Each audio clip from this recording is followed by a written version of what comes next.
តិចទៀតអូនធ្វើម្ហូបញ៉ាំខ្លួនឯងទៅបងទៅកសិដ្ឋានធ្វើការអូនមិនចេះធ្វើបងមិនធ្វើឲ្យហើយទៅចាំទៅថ្ងៃនេះទិញជ្រូកចូលបងប្រញាប់ទៅរៀបចំបន្តិចអញ្ចឹងអូននឹងស្រាវមិនទៅផ្សារញ៉ាំអីនៅក្រៅនេះណាអញ្ចឹងក៏បានដែរ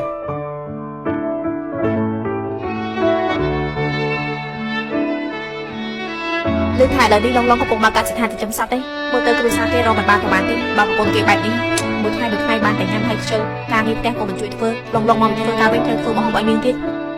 នឹងហើយឡងអត់នឿយណាស្រាវមិនថ្ងៃនេះខ្ញុំអត់បានទៅផ្សារទេពួកឯងទៅចុះចា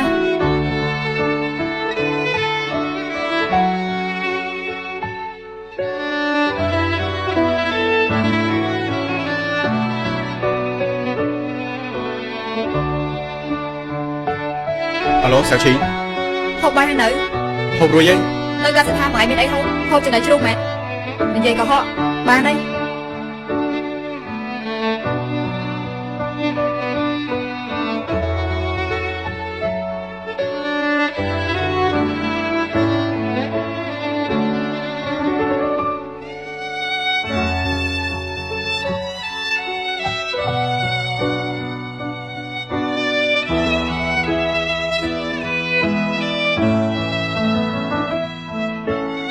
នេះជាប្រមាណក្បាលចុងក្រោយហើយមើលបន្តិចមើលត្រូវអត់ទាំងអស់50ក្បាល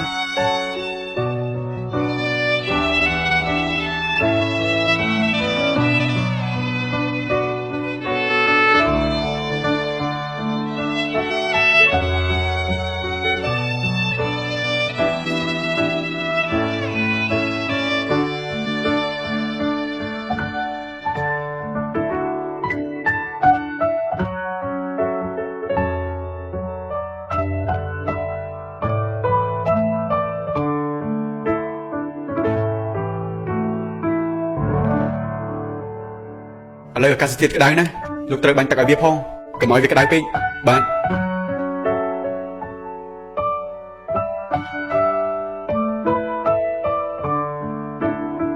ជ្រូករាប់រួចហើយអញ្ចឹងបើគ្មានការអីទៀតទេខ្ញុំទៅសិនហើយបាទបើជ្រូកមានបញ្ហាអីអាចតាក់ទងមកខ្ញុំបានបាទ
អេសាជីមិនក៏អូនមកចឹងអូនមកទៅផ្សារទេអី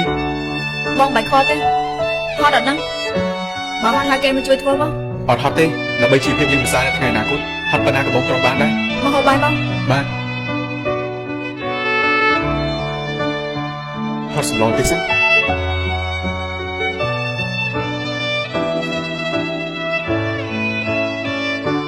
មិនហ្នឹងតែពេកមែនបើប្រៃកុំហូបអី